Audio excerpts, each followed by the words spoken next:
I heard him singing in the shower this morning. Shake it off. Shake it off. Appreciate you coming on and filling in for as a sub. Wait, I was a backup. Yeah, you were a backup. You didn't know that? Wow. I'm just going to leave right now. What's up, guys? Welcome to the Changeover Podcast. This is the weekly grind where you take you through the day-to-day lives of professional tennis players. I'm AJ. That's Jody. That's Justin. And we have our first reoccurring guest, Osgar. I'm not going to say her last name because you always give me crap about it. Try to say it. O'Hoisin. Yeah, I'll take it. We'll take it. Not bad. All right. So how's your past month been? It's been about a month since we've seen you. No, a little bit longer. Yeah, well, first thing, thanks for having me back, boys. Yeah, the last month has Off been... the bench. Huh? Good sub off the bench. Yeah. Last month has been okay. I had to go back to Ireland to sort out some visa issues. So the tennis has slowed down in the last month or so. I was trying to get into a grass court challenger in the UK, and I was pretty close to getting in. So I booked a cheap flight for, I think it was 7 p.m., but I wasn't going to find out if I got in or not until 6 p.m.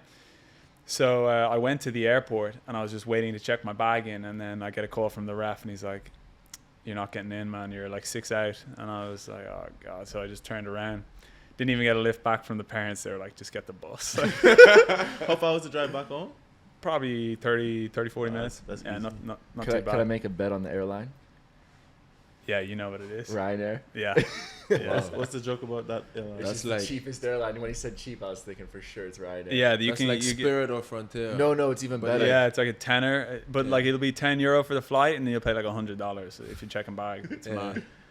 But you were lucky to get that the call before you actually like checked in and like got to the plane. Like imagine getting that call when you're sitting on the plane. Well, the ref was actually like, you know, those refs that they don't really like. They're almost like they don't want to talk to you. They're like, "This guy's just annoying me," and I was texting him every 10 minutes, like, Yeah. "Where am I on the list? Where am I on the list?" You're not gonna get in, buddy. You're not in. Yeah. So eventually, I was like, "I promise you, this is the last one. I'm about to check my bag in. Just tell me if I'm getting in or not." He's like, "No," and then No. we went home. So it was fun training on the grass. I was training with James McCabe. Yeah, I saw a video of you on functional tennis. Yeah, So it just came up randomly in my. What is functional tennis? I'm not sure, but it came up on my like, was it Explore page or Reels or something? And I was like, this serve looks familiar. well, functional tennis is run by an Irish guy, so I know I was gonna him say a it little was bit. Big in Europe. Fabio Mole, shout out to him. Okay. And what's funny is James McCabe, he's obviously an Australian player. I think he's in the first episode of the Breaking Point or whatever. Where he's training with Kyrgios. Okay. But his dad is from Dublin, which was bizarre because we don't really. So when you guys were produce- training, it was in Ireland. Those yeah, it grass was court in videos. Ireland, and then met his dad, who's from Ireland. So I was trying to convince them if they could switch over to play Davis Play Cup some for Davis us, Cup. No get us luck. get us into a good group. But so I had a good practice week with him. Was really looking forward to trying to get into it, but unfortunately, it's how it goes. Don't always get in. Then you rerouted to Notre Dame. No, well, weren't you in Tunisia as well for a couple of weeks? Yeah, I was hoping you wouldn't bring that up, actually, but I was in Tunisia. People are going to think I'm such a complainer, like just abusing Cancun. Now about to abuse Tunisia. But no, actually Tunisia is not bad. It's just, I just find when you're at these kind of all-inclusive places, if your results aren't going well, there's just a lot of time to ruminate, you know. And Why don't you explain for the people who don't know, like, because we have some viewers who are just friends of ours and they want to get into tennis, but they don't understand pro tennis. So why don't you explain at this level what these like all-inclusive places are like? yeah, so the tournaments are essentially run as kind of like a business, you know. The tournaments are making money because all the players have to stay in the hotel where the courts are. So it's a compound where there's a hotel, there's courts, they have a restaurant, and there's a lot of positives to it. You know, everything's in the one place. It's very easy, but I think I'm someone who I kind of need to be distracted from tennis. Get away. a little Yeah, bit. get away from it, and that's why I love playing in the US because, you know, there's like loads of different restaurants. You can go and see the towns that you're staying in. There's obviously sports on all the time. Whereas when you're in these places, it's very much all about the tennis. And Tunisia is quite difficult to practice. There's not enough courts, so you just have hours and hours where you're just sitting in your room, just staring at the ceiling, Yeah. trying to think, how can I win this next match? and then you just go and lose the next day. Well, we actually You're on a bad run. I had We that had- experience in Tunisia too. I was supposed to go for 3-4 weeks, and after the second week, I was like, I can't stay. I can't stay. And again, I agree with you because it sounds like you're complaining because like, what more can you ask for? You have to all-inclusive resort. There are 3 meals right there, walking distance from your room, and the courts are walking distance from your room. There's a beach if you want to go to. There's a little gym. It's like you have everything you need. But at the end of the day, if you're not in the right headspace to compete, Yeah, you feel it's you nothing. don't- It's not a knock on Tunisia so much as it's a knock on me. You know, like you need to kind of. If I was winning matches there, I would have been like, "This is the best place in the world." Well, You I know, I was can about go out to- for a swim in the sea. They've got pools. Everyone listened to Josh's I episode was last just week. about to Josh say- won Is that what he was saying? it's a double-edged sword. So it's like if you're winning in a place like that, it's perfect because you just get match after match. You Yeah. got everything there. You're focused on tennis. But like you just explained, at the other end of the sword is like Yeah. you play Because one match and you're Josh's sitting. perspective was that he didn't have days off, so it was like he played tennis, played a match, singles and doubles, and he was playing qualies. So he played literally almost every day during the week, and he did that for what, 5, 6 weeks, 7 weeks, something crazy. He went 6 weeks, Yeah. So his title was in the 5th week. yeah. Yeah, so that's his, impressive. Like. His perspective of it was that he didn't have days off to sit and think, and you know, because I think like you and I had the same experience. Like I lost. I did the Although- same thing. I was planning 3 weeks in Tunisia. I left after the second as well. Yeah. Yeah, it's hard, especially if you lose early. You're only able to really train really early Nice in the shirt, morning. bro. We're gonna talk about Justin's shirt though. Oh, he was just about to make a great point. Yeah, No, let no, him make talk his Talk point. about the shirt. Talk about the shirt. Talk about the So, shirt. no, go on. No, we Continue want to your hear point. this Talk about point. the No, shirt. I Let's like talk this. about the shirt. I like this subject. It's a nice that little pink? shirt, bro. I picked this up at the Padres game last week in San Diego. And you thought it was a fire shirt to win. I lost the bet. What bet? We played I don't know. the I don't B know. word He's game or using something. he's using a bet as an excuse. What B word game? Continue your point. You were making a Brother, point. I lost a bet. The shirt. We walked into the stadium. They were giving out these shirts, and Justin was like, "Oh my gosh, I'm gonna wear this on the next Changeover podcast." You did say it was breathable. In the last take. Yo, All right, let's hear the point. Sorry, I no, we shouldn't talk about this distract shirt. I you. lost a Alright. bet. That's why I'm wearing this shirt. But I think in the end, it doesn't feel that bad on me, and I think it looks decent. So, You're anyway. gonna confuse the listeners thinking that we're in some pool party or we're in Salford. pool or party. Did you at the pool California. party? That's what he Yeah, was. no, when you're grilling out, you know, you're having a pool party. Anyway, what I was saying about Tunisia was that when you lose early, especially, you usually have, if you're in the main draw, you probably have 6, 5, something like that days between matches. And it's only really possible to train at like 6 a.m., 7 a.m., or 6 p.m., 7 p.m. So it's difficult to actually get in a quality practice. Also because people have matches at starting at 9 usually. Have to share So people courts are warming up at sometimes. 7:45, 7:30. So you don't have a full court, and also you're tired because it's early as in the morning. I was about to say that. Good save. Good save. So Shout it's- out to the it's- parents. Yeah. Sorry. So it's hard to put in good training sessions, which you need. At least a lot of people need that for their feeling going to another tournament. So it kind of weighs on you a little bit. And then if you're someone who plays at the end of the day, that's also difficult because you've been sitting around all day. You just ate 3 meals. It's boring. Like, And compared to how you are in training, like you're not using as much energy as you do in training. Like we're used to having training days where you're just exhausted during the Yeah. week. Well, I And think now you're just like kind of maintaining, taking care of your body. You don't Yeah. get to push yourself as hard. That's also something that you have to plan because if you know you don't play for 5-6 days, then maybe you can go really hard for 2-3 days. You have to Yeah. plan which day is going to be your day off from playing. If you want to take a day off, that sort of stuff. when I went to Tunisia, I went by myself. And for people who don't know tennis that well, tennis happens to be pretty regional. Like you tend to stay in North America, South America, Europe, Africa, or Asia because it's cost effective. And so me going by myself as an American, I knew no one at that tournament. I don't know how you guys were. So Yeah. I would win or lose. I'd eat dinner, breakfast, lunch by myself with my earphones in, go back to the room. It was very Mine's like, the exact same experience as you. it's tough. Like if you have somebody, if I traveled with one of you guys, it would have been a little bit it easier. helps a lot. Well, that's what I was gonna say. The other time I was in Tunisia, Justin, Evan, It's where we couple met. of- It's Yeah, where I met yeah, also. and that was actually, that was enjoyable because there was a social element in the evenings. That's what I was told. Like, I was told that when you go to these places, that like every night a bunch of people are hanging out like in the evenings, It felt passing like time, playing people cards. were there for that more than the tennis at one Yeah. point. That's what it felt like. But when I went there, I didn't know about this until the last night I was there, and I went into the like after dinner. I saw people actually hanging out. But I talked to them. I had my headphones in every meal. It's When tough. I get to the cafeteria, there's no Wi-Fi, so I'm sitting there just by myself. Like That's what it was lonely. like for me this time around. Like, Yeah. there wasn't that kind of a group. You got to get a little bit lucky as Let's to who's blame there. our results on that. Well, I Yeah, I yeah. literally knew no one, like 0 people. Like imagine going to a tournament. I didn't even know who to ask to warm up. AJ, no mates. But yeah, it just depends, you know. Like that's just the way it goes. Yeah, Each week is different. yeah, it's true. The question we had asked was, how do you manage your confidence throughout the season, and is it something you focus on? That's a great Who question. wants to start with that? We can go Oscar, since Oscar's Why the me? recurring guest. Is Okay. this because I haven't won a match in 2 months? Yeah, that part's definitely it's tough because when you're winning, everything feels pretty easy. You're really enjoying how it's going. It kind of is just happening. But then when you lose a couple in a row, I think the danger is that you start to think too much, you know, like about what you're doing, and then it can only get worse. Like I remember when I got my first points, I had been losing for like 3 months straight, and I was like, no, I've had enough of this. And I went to Greece with my girlfriend and her family. I was just sinking beers on the beach for a week. Like, it's the best week of the year, you know what I mean? I was having a great time. Just eating a load of food, just smashing the pints. And then I was like, all right, I'm just going to hop straight back into the next tournament. It's like I don't have enough time to go and train for 3 weeks.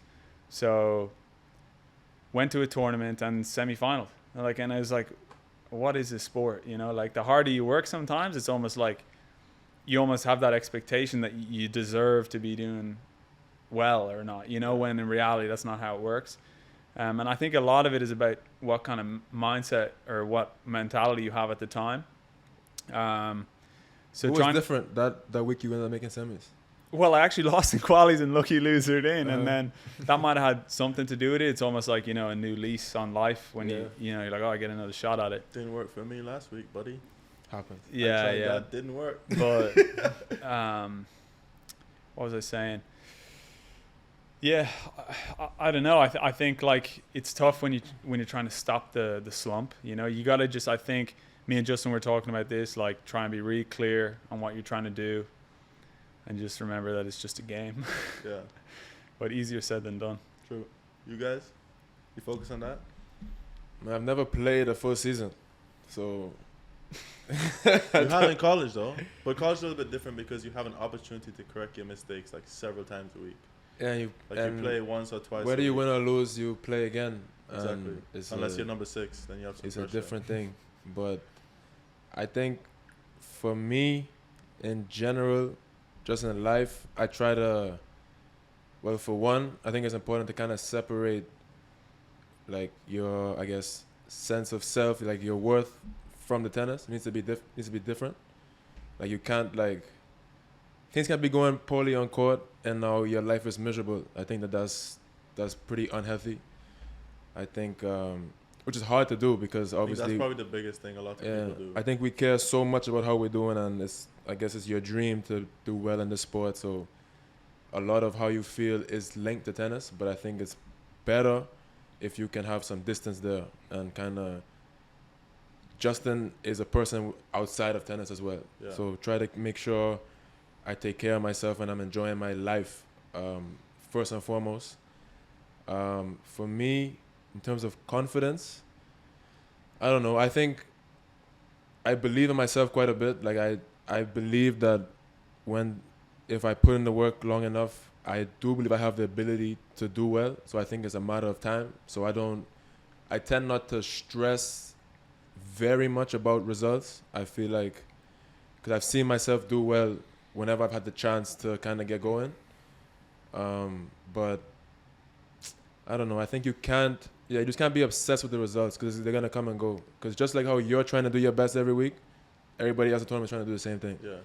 So you have to, I think, have some sort of deep down belief and then just be healthy and be able to just go and play and give your best every week. And I think you kind of end up where you deserve to be. And if you can go and improve on the practice court, you'll do that, and you'll see differences in the future. But you can't over analyze each week, each result, because then you're gonna go crazy, I think. I think it's interesting to hear the perspective of people because, like, your perspective is from someone who, since you went to college, you haven't played that many matches, and yours is similar in the sense that the way you can afford to be on tour is you have to work for half the season, so you also don't play a full season. So what's your perspective like? I feel like I haven't played a full season since I've been out of college either. Exactly, because like the year after you started was COVID, right? I think AJ gets the balance right of, dissociating the tennis. Like you were at a concert a couple of days ago. This is when you decided to bring it in. Which concert was that, AJ? what?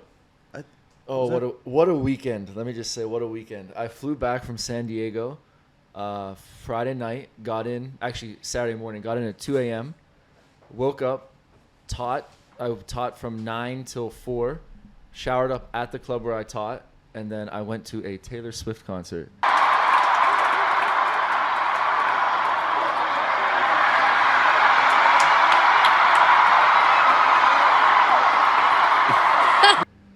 You're telling us how much you loved it, weren't you? What do they call those? Swifties? Are you a Swiftie? Swifties. That's what it's called. I think that's What a way to reset for the week, huh? I was trying so hard not to fall asleep. You must have so much mental clarity going into this week after. And then not only that, so separating. I was at the Taylor Swift concert until 11, got home, went to sleep, woke up. I trained with Luke, who's staying with us, from 7 a.m. till 9, taught till 1, and then drove out here, and I'm with you guys. Did you buy a T-shirt? What do you think? It's Taylor Swift. Obviously, he bought the T-shirt. Yeah, he bought one. he lost the bet. About the confidence thing, to me, going back to that, I think it's interesting also because, like what you talked about, the separation, I don't think a lot of people do that. So I feel, especially in the futures and stuff, and maybe in challenges, there's like I don't know if it's because it's an individual sport and people are trying so hard, because we only see a lot of players at tournaments. So a lot of these guys that we see, maybe we only see them at tournaments and it's business week. But I feel like a lot of these people, it's pretty judgmental, and a lot of guys, like, they base how they treat you off of how good you are at tennis, I think. I don't know if you guys have had that same experience, but I've kind of had that experience. I think on face value, like when you don't know somebody and you're at a tournament, that's how you feel. Yeah. But like when you get to know people, you realize like Correct. they don't think it like that at all. Correct. So I think it's like, and I also believe that part of it could be, like I said, because it's tournament week and it's business week, but it also could be insecurity, maybe some pressure, that sort of stuff, because they don't want to lose to certain players or whatever, but they try to not associate. Yeah, like themselves if with you like anyone who's very, very good, like top 300 players, I don't think it's like that. I think the guys who have that mentality are probably the ones who are further down the rankings, because that's the completely wrong way to look at it. Exactly. And if you practice with a guy who's a top player, like, you don't really get that vibe at all. So I think crazy. Evan was doing a training block with Andy Murray, and I was shocked at how humble the guy was. He spoke to everybody. He shook my hand, said good morning. I wasn't even a part of the thing. I was just sitting on the side.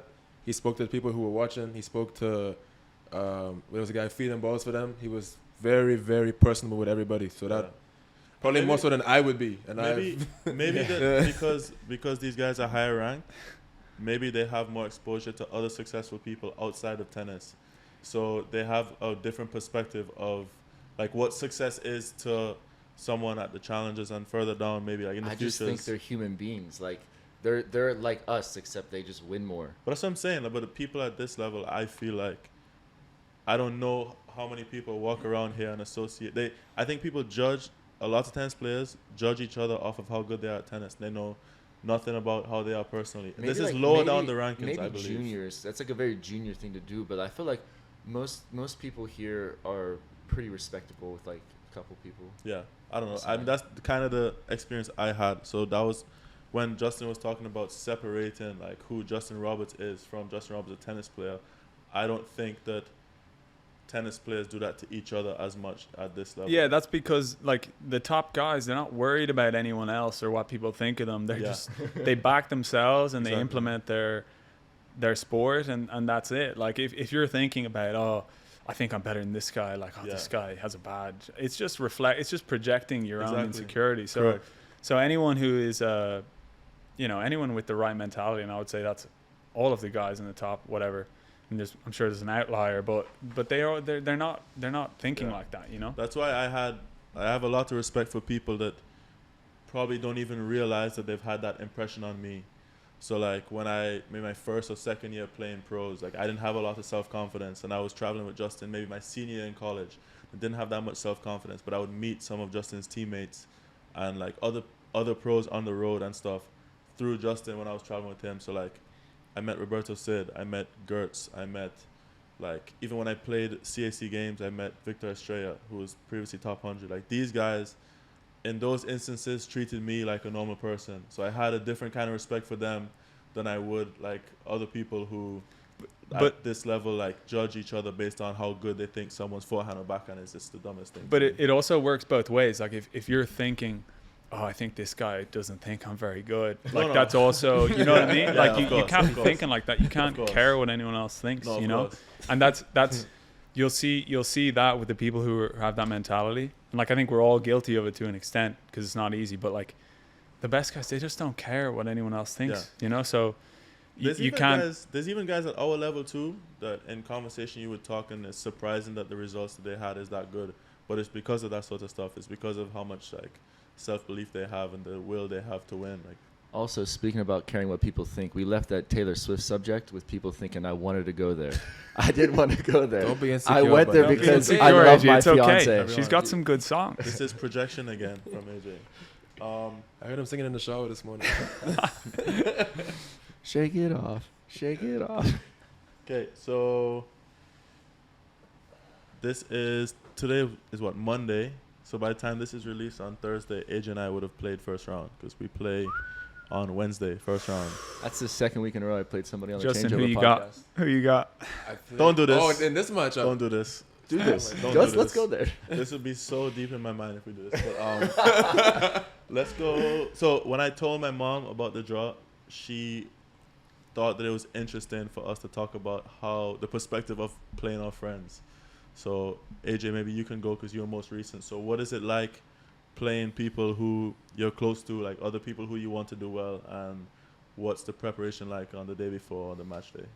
I don't think there's any preparation or practice differences. I just think on the match day, the word I used before was pressure, but pressure is not the right word. It's just maybe a little bit more uncomfortable because you know everything about them off and on court. Like you know how they play, you know how they act. So it's like going into that match, you're thinking about that more than your own game, you know? Which So, you like, probably shouldn't be. No, so like I think that's one of the things you kind of got to control when you're playing somebody that you know.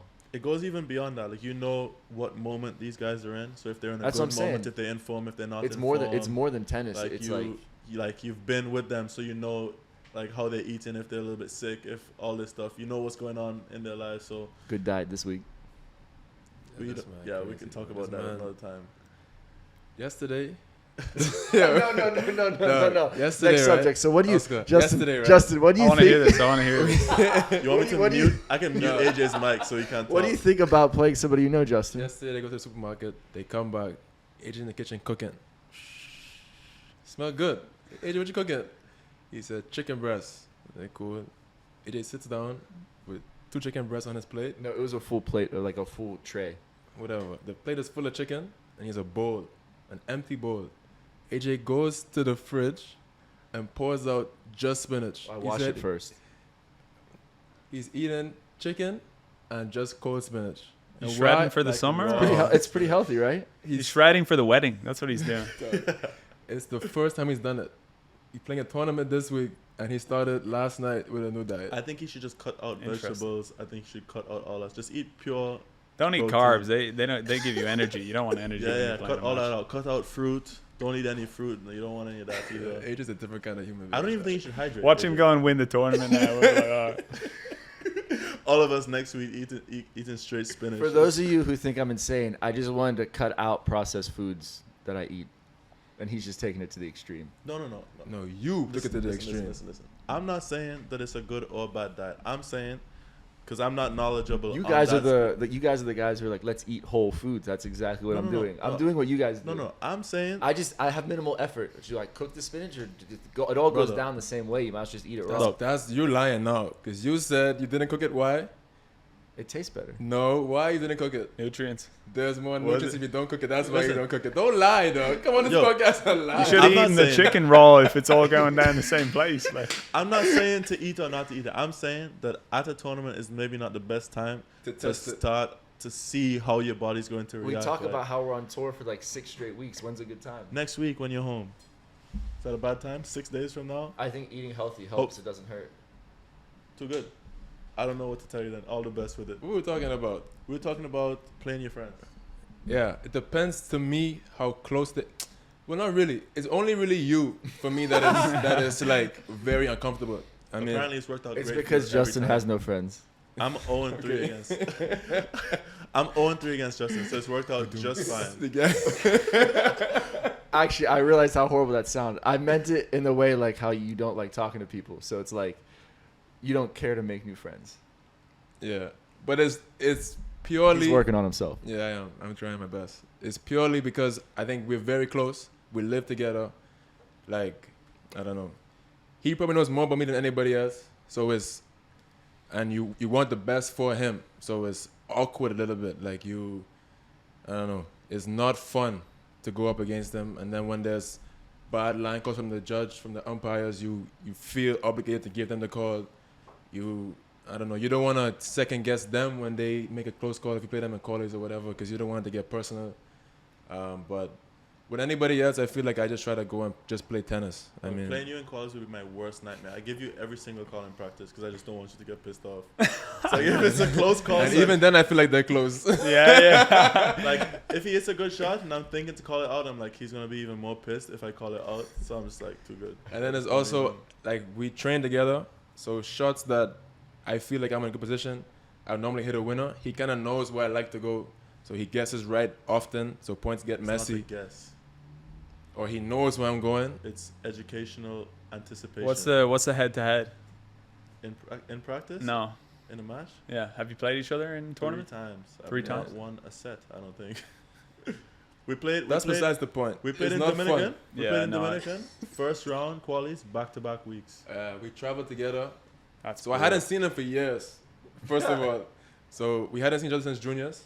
Then I went to school, and it was December. I went to go to Dominican to play his futures. He was going. We decided to stay together. So me, him, another Bahamian, and another Antiguan were staying together in this hotel. And so we rock up the first week. The draw comes out. We play first round, whatever, play the tournament. So the next week, the signing is going on. We're hidden.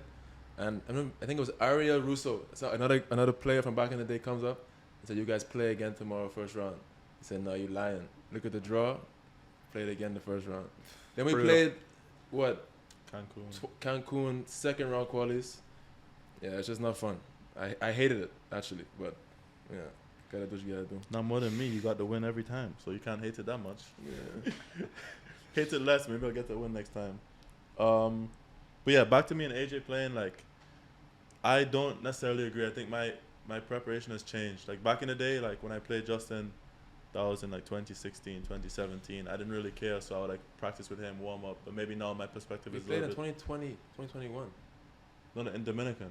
Oh, okay. But like now, it's my perspective is different. Meaning like, I don't.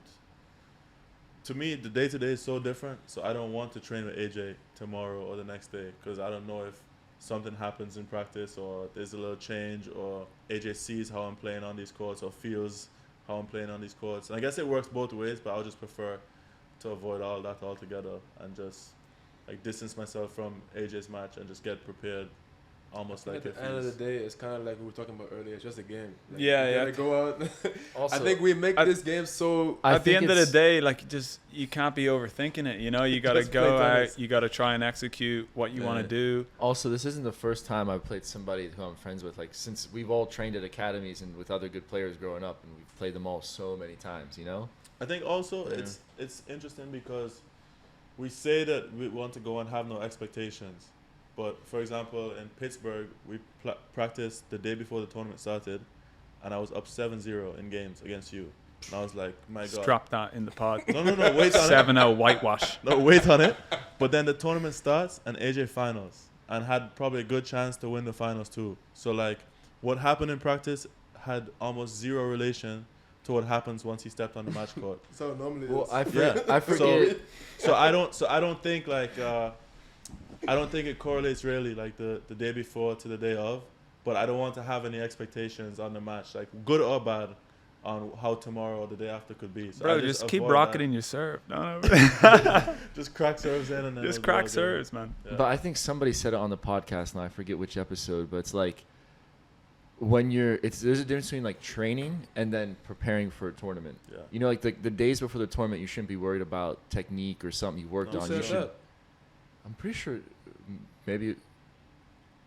Did somebody say it, or did somebody else say it to me? But it's okay. No, but it's Anyways, true, though. it's a good No, no, point. I but thought I thought somebody said on the podcast. Maybe they didn't. If they didn't, somebody in the tennis world told me. Yeah. Okay. And it's But just I agree, like I agree with that it's point. a different reality. Like when you're the day before, you're not thinking about something you worked on. You just like you want to work on the little things, like how am I moving? Like, are you getting used to how the courts are playing? Like, are you in the right mindset? You're not thinking like I've been working on this on my forehand. Let me do this because like you're gonna rock into that match so unconfident. Yeah. That's what I think too. I'm Yeah. pretty sure somebody said it. On the podcast? I don't Yeah, think was so. it? No, maybe not. I don't know. Unless It's it like, Tristan, was I it don't Zeke? know. Or maybe it was. Maybe it's Tristan. I don't You didn't watch that, did you? know. No, I don't watch any of them. I click them and put them on just so that I get the view. And He likes Fast and forward. subscribes. Yo, they were like and subscribe. This man, I saw this man the other day after Josh's episode came out. He started it, and then after like 30 seconds, 40 seconds, he goes, well, that was 40 seconds, and turns it off. Yeah, I was like, it's a view after 30 seconds. So I just put it on, put it in my pocket, walk around a little bit, and that's it. I don't want to hear myself talk. but the AJ and Tristan episode, you weren't in it, so you should support your own business, Justin. But you played it for me, remember? In the house. You came with you like had- 5 minutes left. Yeah, I got the gist of it. I got the gist of it. We had a We got to ease Justin into new people. Yeah. yeah, true. We had a comment today about refs and scoreboarding qualities. We have a friend that's staying with us, and he said that he doesn't play that many tournaments, and he played qualities today, and he was surprised of the fact that he was out there playing. It's a row of 6 courts, I think, 6 or 7. I think it's 7. Yeah, but he's on a row of a bunch of courts, and there's no scoreboards, and there's no referees walking Hey, about. Luke, And welcome to the No to the autographs picture store, either buddy. at the end. Like, And Hey, they were welcome. playing a match on all 7 courts, Welcome. and they're like close to each other. Wake up, join us.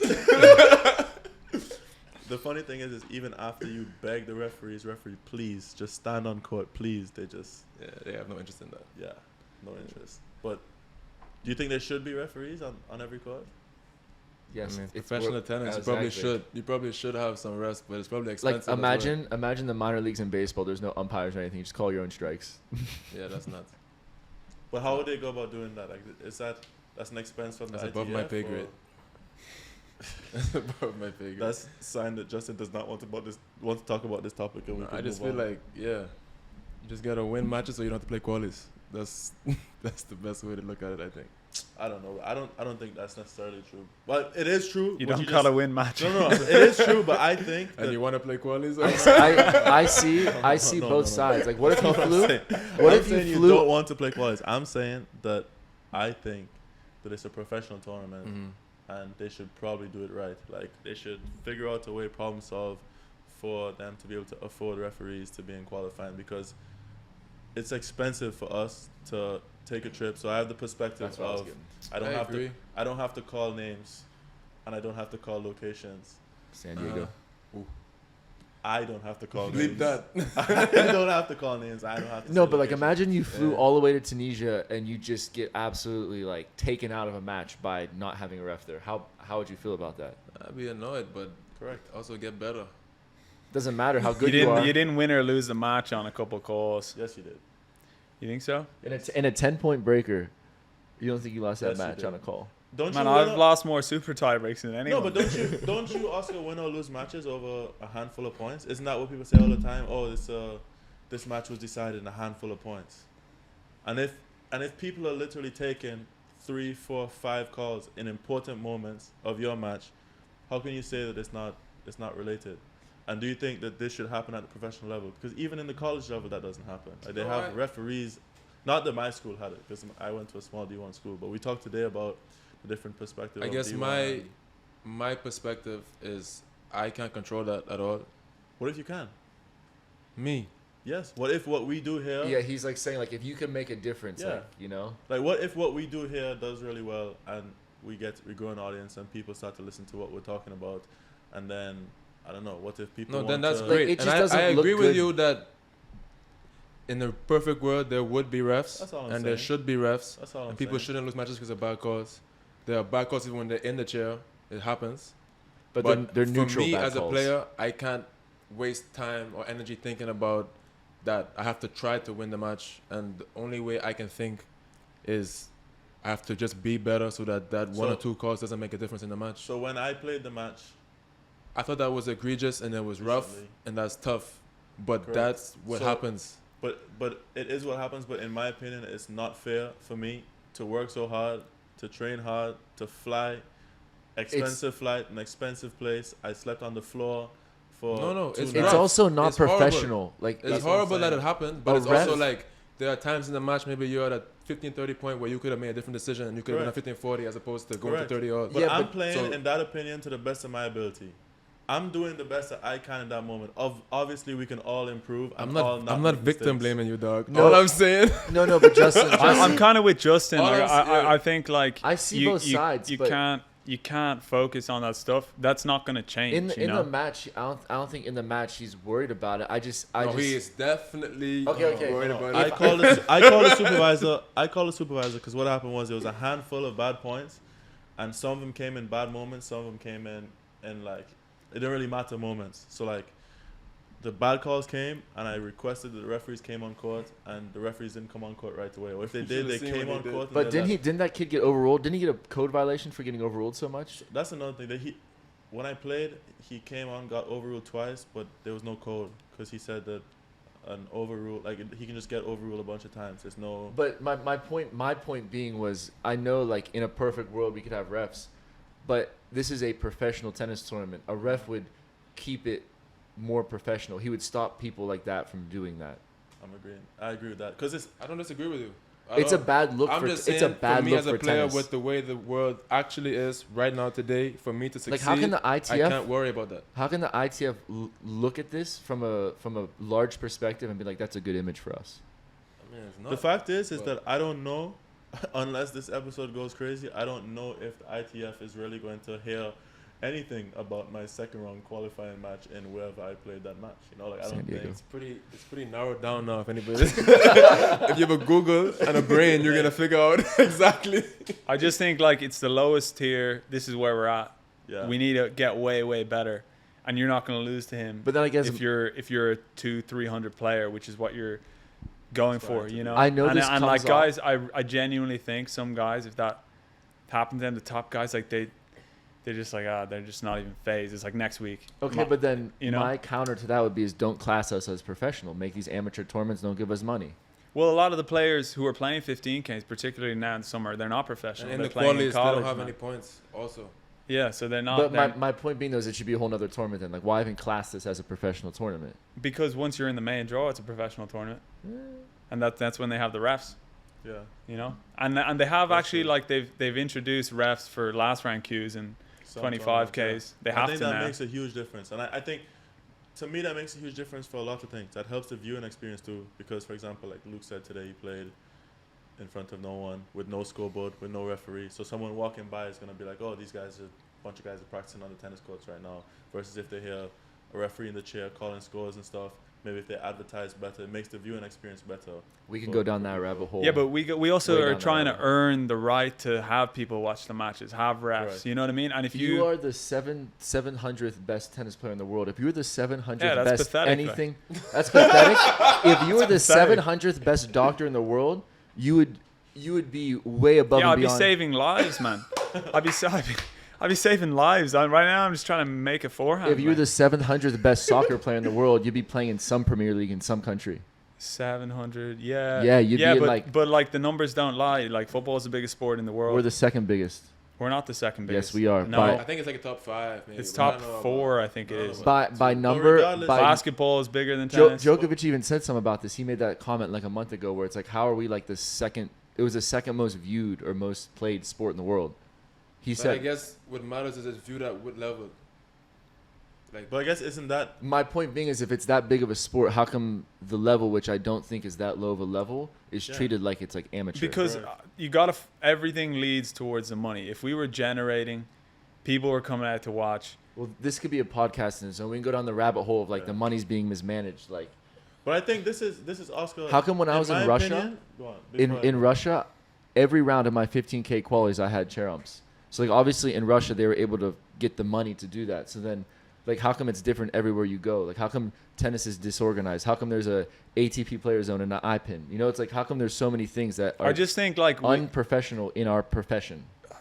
I just And think I know I like come we're across as complaining whiny. about something. It's like we're in the trenches right now and we're trying to get out. So we can't like what's even the point of This is what I was going to say. When I'm playing though, I'm not thinking about me not having a ref or anything. Like, this is just me on the podcast, just like talking with you guys, sitting down and being able to talk about it. Like, I don't mean to come across as whiny. I'm just saying things that I see that I've observed But I over the think- past 5-6 I years. think for Oscar, as a tennis player right now, where he is right now, the best mindset for him to have right Correct. now is to not worry about these things. I think that's what that is. I just try to get better. Maybe if he stopped playing and he was looking at it from a different perspective, maybe he would have a little bit more of a lenient Yeah. mindset. Or Okay. maybe he wouldn't. But I think for him to, or for me too, to think about things in a perfect world scenario doesn't help me today.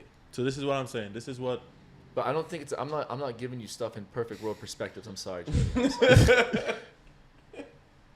Okay, so this is what happened. This is the whole reason, in my opinion. Well, Nice part shirt, of the bro. reason why I started talking to Justin and Evan and even AJ a little bit down the line about a podcast like this is because what I would like to do is to expose the lower levels, and I don't know to which extent are we going to talk about here. Like, at some point it becomes not enjoyable to watch tennis. Like, at the lowest of levels, maybe it's not that good for viewers. But what I had an idea was to expose our level of professional tennis to people, because I believe that someone 700 in the world, like I would go out and watch you play tennis, but I think that people don't know about this level of tennis. They don't know that someone 700 in the world is that good. There's like a stigma to professional tennis that at the lower levels, oh, it's the futures, oh, it's the trenches. Like, okay, but I think that we can improve that so that Oscar doesn't have to.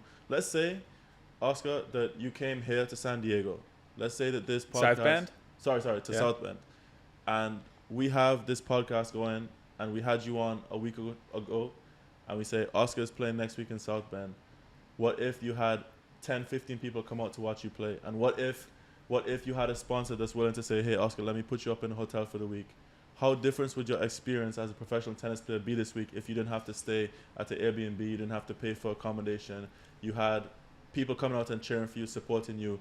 Like, in my opinion, that's part of the reason that motivated me to make this podcast, because I want to show everybody who's watching that we're good tennis players. Like, I mean, at some point, it becomes like, okay, I have no interest in watching this, or I have little interest in watching this, but I would like for the product of professional tennis as a whole, especially in the challenges. Like, why are the challenges empty all the time? It's not because people don't want to go and watch that tennis. People come out and watch junior tennis all the time. And then people talk about doubles and how doubles is not fun to watch, but we go to Miami Open, the doubles is full. People love doubles too. So there's no argument about any of that stuff, and it's all fun to watch. Look at college tennis. People love college tennis. Well, I was gonna say, isn't the level at this higher than college tennis? Maybe not the top college tennis is about the same level, but so I believe that there is a market to watch us, because I've stayed at a bunch of Airbnbs. I'm not Airbnbs. I stayed at a bunch of housing, like in Michigan State last year. I stayed in housing. And they were like, oh my God, I didn't know that this tournament was happening. They watched every single match. They came in today and they watched like a bunch of players play. This happened in Malibu. I stayed in Malibu at housing. They came and watched every match. So there is a market for people who would love to watch our level of tennis. They just don't know about people and about us. So I think for us to sit here and say, there's nothing we can do about it, like, someone has to do something about it at some level. And if Also- we get, Yeah, if listen, we get good at this Can I- podcast thing, I then we have can I one- just say one thing? I agree with you, but we're talking about 15K qualies refs here, and I just don't think. I don't think it's actually classified as professional. That's the what I'm qualifying saying. draw of a 15K. That's so what I'm saying. So at some point, like, we have to draw the line. it's Yeah. not. I don't think it is. There's no money, and there's no refs, and I think that's actually fair.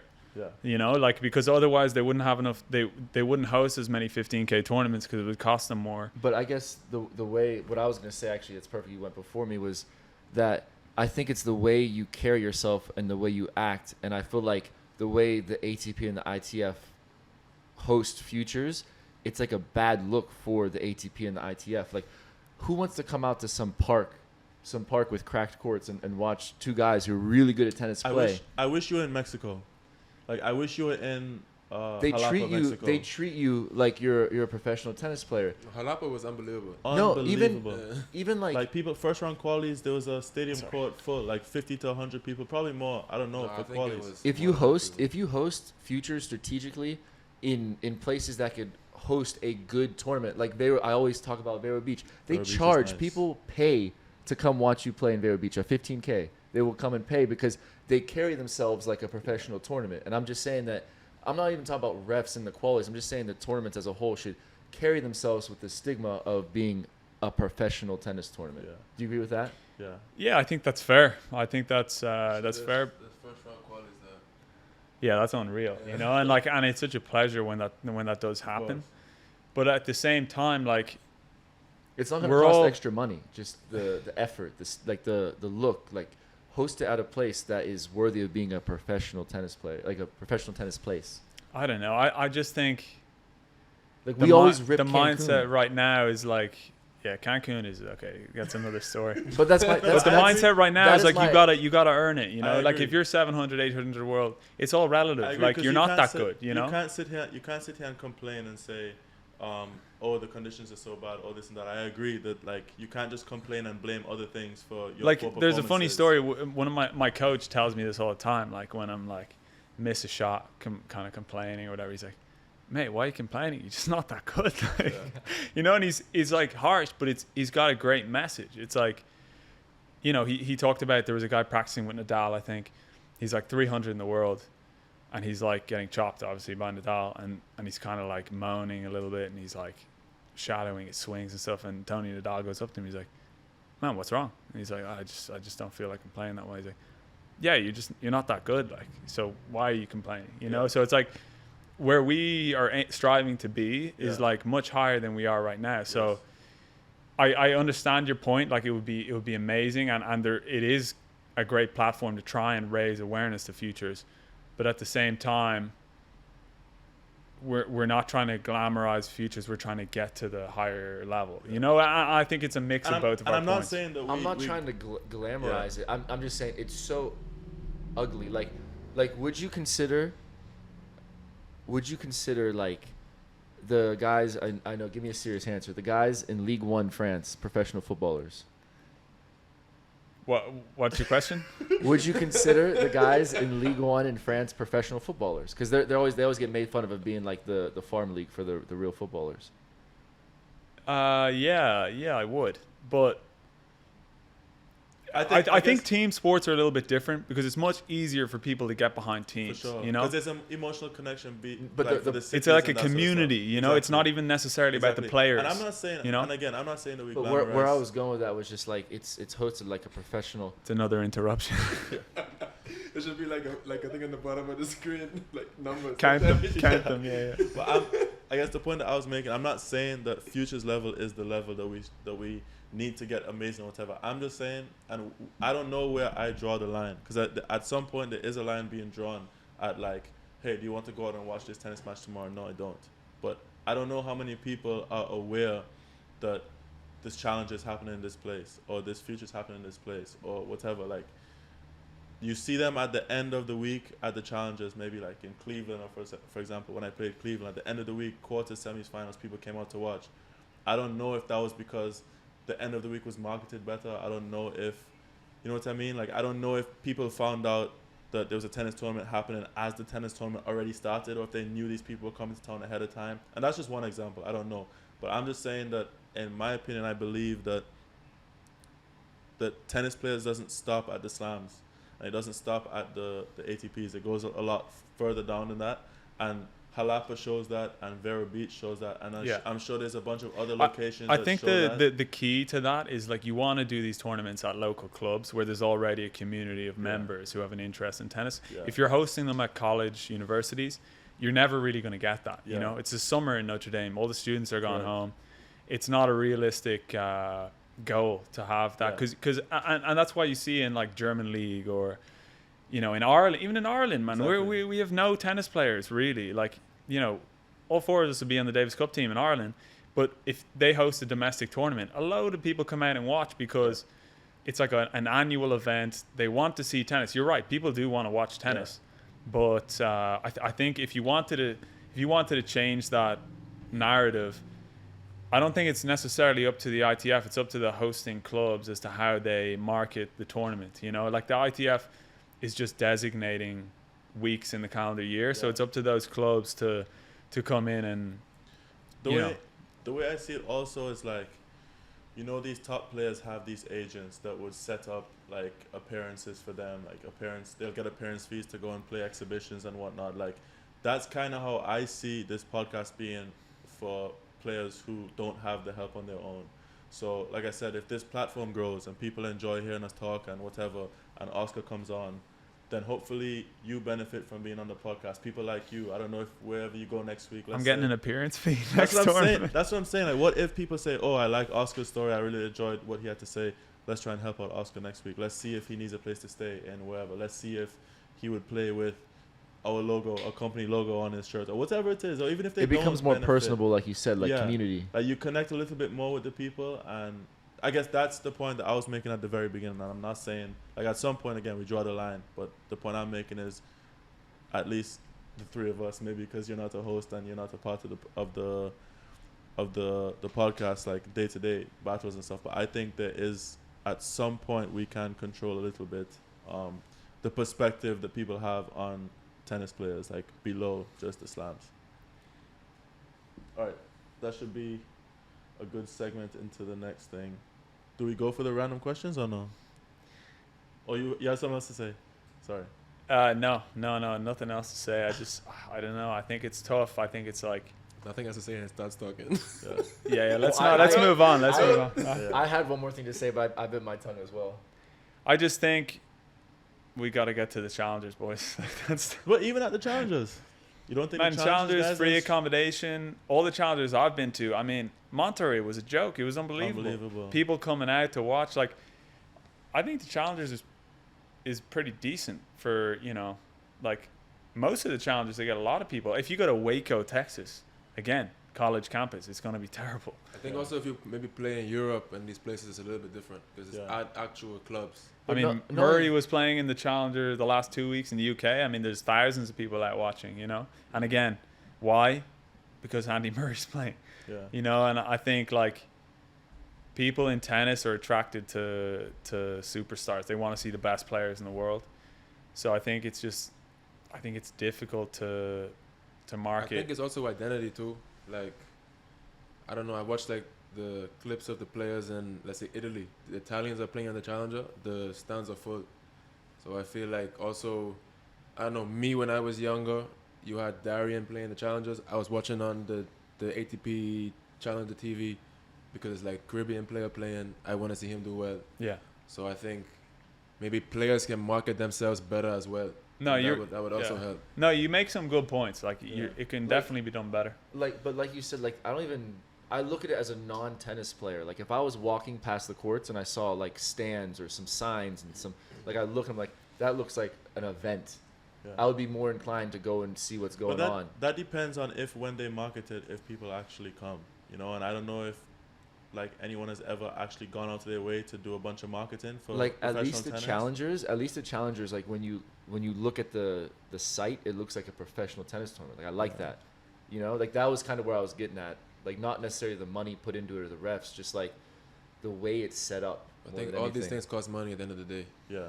To advertise costs money. Correct. That's what I'm saying. All If these it's things cost worth money. it, so they don't want to advertise for nothing to change. You know, so it just depends on if they can advertise successfully and then people buy tickets and come and support. But in my experience, like I've been to a bunch of tournaments where I didn't expect people to come out and watch, like Jalapa, like Vero Beach, like these places are like South America sometimes too is quite. South Yeah. America's fun. Like I've played in Colombia where it's at a hotel, and I didn't expect like full stands watching me versus a Brazilian first round in random mountains and thing. But I have 50 to 100 people watching me play. Like I don't expect these kind of things, but they love tennis there, and those tournaments are marketed a little bit differently than maybe what we're used to. So I guess to sum it all up is my goal here was we're the marketing. Like we are the awareness for people, and maybe we're not the awareness today, but 6 months down the line, a year down the line, hopefully we have somewhat of an audience where we can help out each other and help out our guests, so that it makes life a little bit more easier, so that we can just go and focus on tennis and don't have to think about Airbnbs. And like we're sitting in my bedroom right now. My bed is right here on the floor. My bedroom, living room. Yes, this is my bedroom. My bed is right there on the floor. So, but I guess that's the point I was making. Should we go into these questions at the end? Yeah, let's try it again. Yeah, shoot it Let's off. try it again. If not, Yeah. we can just cut it, man. Yeah. That's life. Okay. Let's go with this one. So this question is from Reece. He said he types it into Google, and he says, I have no idea what this means. I just wrote an unpopular tennis opinion in Google, and it says, ATP 1000 finals should be best of 5 sets again, especially considering that most of the ATP 1000 tournaments are now held over a 2-week period. It would massively benefit next gen, as they would be more accustomed to playing best of 5, and it would better prepare them for the slams. No. Disagree. I disagree as well. Why? I disagree because, first of all, I think that the next gen tennis players and the players that play in all of these tournaments are very good tennis players. I'll start by saying that. They're a lot better than we are. But I don't know if in recent years there's been a next gen player, that's next gen at the time, which is like under 21. 21 and under. Yeah, that has made a Masters 1000 final. Alcaraz, Rune. Alcaraz and Rune are exceptions because they already are successful in the slams as well. Like Sinner. Sinner as well. He made it. Sinner. So I just think that Musetti. Did he make a Masters? Yeah, didn't he beat Alcaraz in the final of one? That was I think that Was it 500? Is he I still- think the question was also phrased though, like, would it help them make it? Yeah. They're So, there, you know? Yeah, sorry. So I guess what I was saying was I think it's so few and far in between anyway that playing one best of 5 or 2 best of in a 5s, week. If you make it to the final, it doesn't really make a difference. it's in not the going to make a development. difference Yeah. to playing best of 5 every single day, every single match at a slam. I don't. Yeah, I disagree So- with the premise of the question. I think Yeah. it's wrong. I think it's faulty. And I think one of you guys said it earlier about it changes the conditions on the week too. I think that was you that said that. Yeah, it changes the format. Like every match has to be played the same in a tournament. You know, otherwise, like, you know, guys prefer playing in 5 sets. Just look at Djokovic. It's also too long. Like the slams are different. You know, it's only 4 a year. Tennis is already probably takes too long for viewers anyway, so that won't help viewership. I just think it's no. Next question. You think so too, AJ?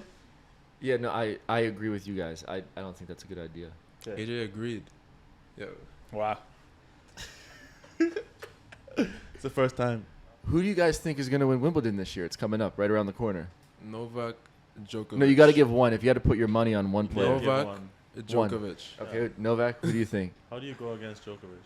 It's hard to. Maxime Cressy. Who do you think? Djokovic. No, I think Cressy will make the Who did he lose to? quarterfinals. Huh? No, nothing. Is Max gonna be seated or no? No, he plays Rune tomorrow. That'll be interesting to see like where he's at on the grass. Okay. I think he beats Rune tomorrow in Queens. I think Djokovic. Yeah, It's hard to bet against Djokovic. That's what I'm saying. You know, and he's going for all of them this year. You know, Greatest of all time, Djokovic. In your Greatest of all time. No Greatest. debate anymore. Yeah, Justin? not my favorite, but I think the greatest. Like not your favorite tennis player ever? Not my favorite one, but I think he's probably Who's your the favorite greatest one? on paper. He's the greatest. Probably Federer. most fun to watch, like most enjoyable to watch. Federer.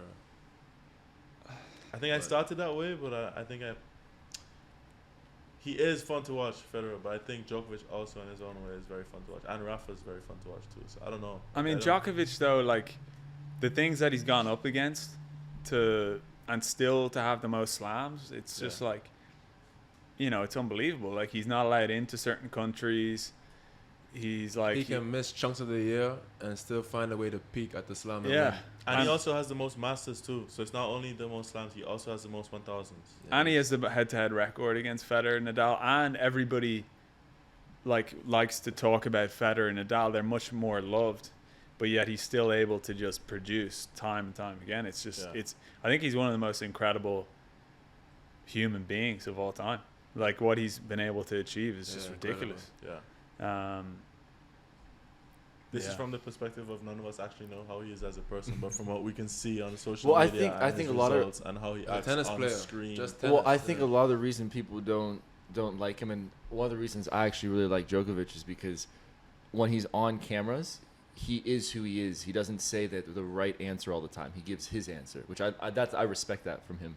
I don't know. I think he's pretty polished. Like I feel like that's changed. I think when he first started, he was much more openly a villain on the. Well, no, I'm not saying villain, but just like, you know how like you get those like typical interview questions after a match, and like Nadal and Djokovic are so good at answering. Like they answer the right way. Like I know there's no right or wrong, but they give a right answer every time. Whereas in Djokovic will sit there, think, and give what he thinks. You know what I'm trying to say?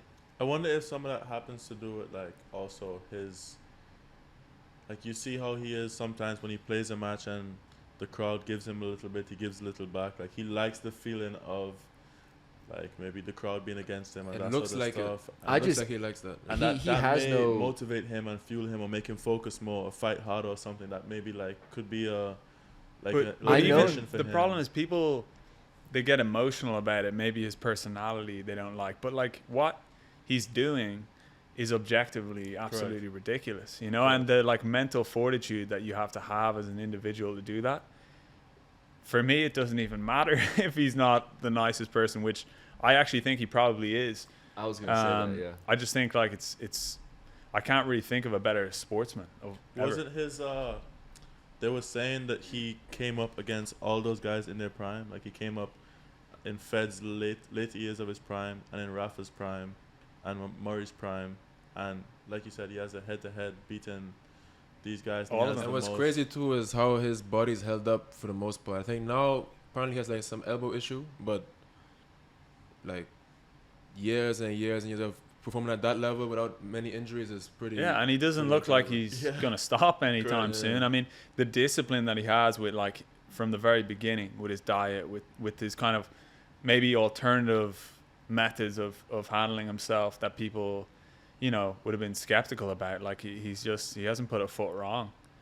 Yeah, I don't know if there's a better, I guess, role model or inspiration for people to be like, you know, than him. Like it seems like he does a lot of the right things, and I'm sure there are other people who do pretty much all the right things, but you can see that it's really paid off for him. So if there's a person that you should, what it seems like, try to be like, it would be him.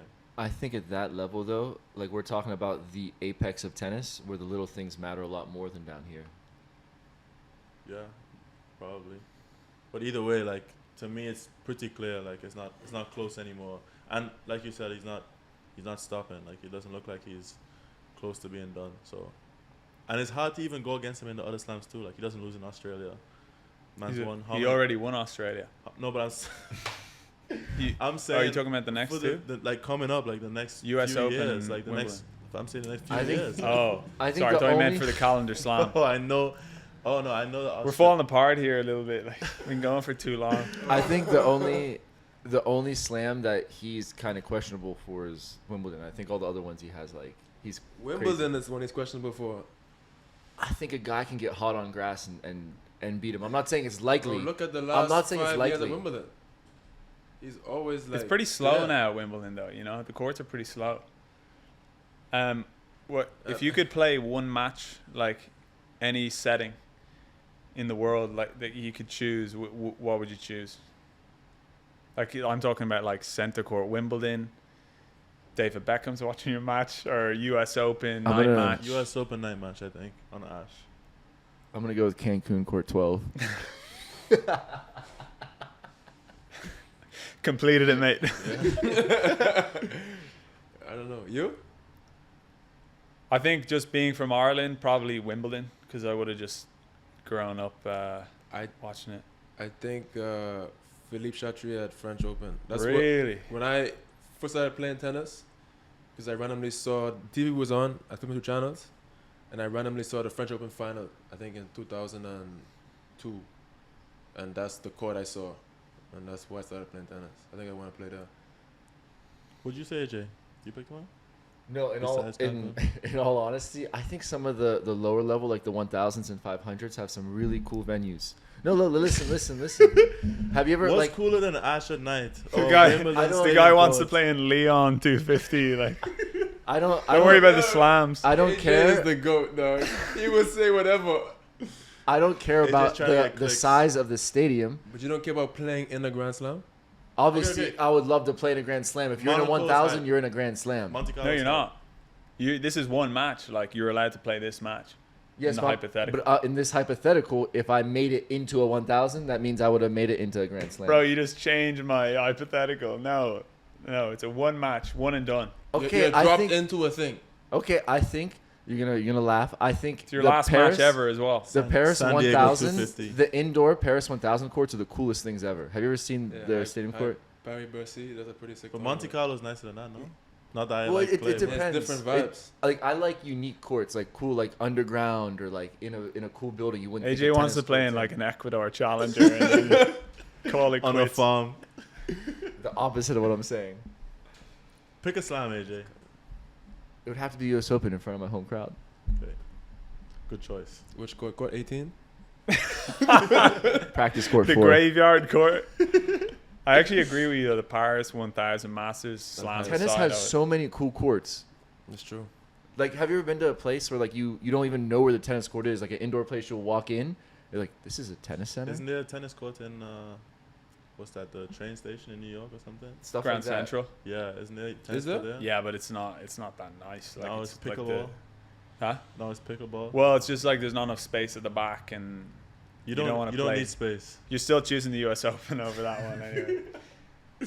All right, we should wrap it up. It's been. You didn't ask me Oh, who no. was going to win Wimbledon. I didn't give my. Don't say my something opinion. stupid. I'm going Djokovic as well.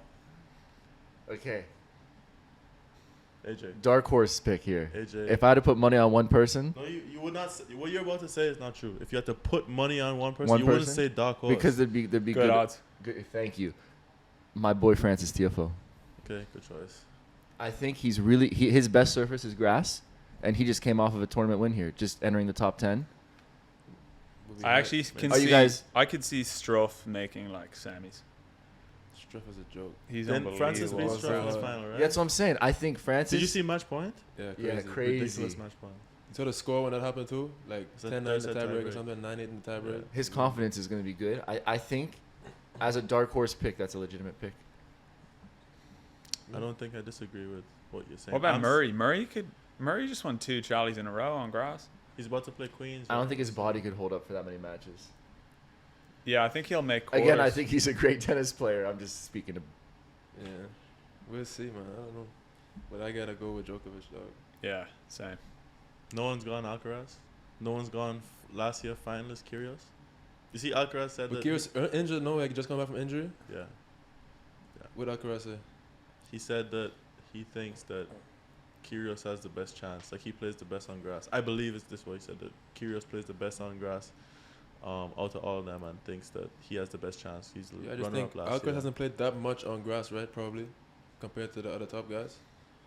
But I just think Djokovic has been there so many times. I don't know. I And think he's still Kyrgios in when he form. made the final last time, didn't he was coming in kind of hot, whereas he hasn't been able Yeah. to play in any tournaments because I think he's been injured. Yeah, true. He also went in last year with no expectations, right? Didn't he just have fun that tournament? Yeah, I have no clue what happens with that man, bro. I was Like there were videos of wasn't like there. them practicing before the final. He's like playing mini tennis with his girlfriend. You know, like Yeah, like he before was he just having played Nadal, he was yeah. having a good time, and I think that helped his level. But I don't Wasn't- think that's because I played with him in Cincinnati, and that's how my practice was with him. Like we hit It's just always like that. Yeah, we hit for 10 minutes, and he played a bunch of mini tennis and had a good time, and then he went out and beat someone top 52 and 2. So I don't know if that's very different to how he's been preparing. Like maybe he feels great and he doesn't feel like he needs to spend more time on the court than he needs to. I don't know what goes through his mind with his decision making, but I don't know if it's that different in Wimbledon last year compared to how he was before.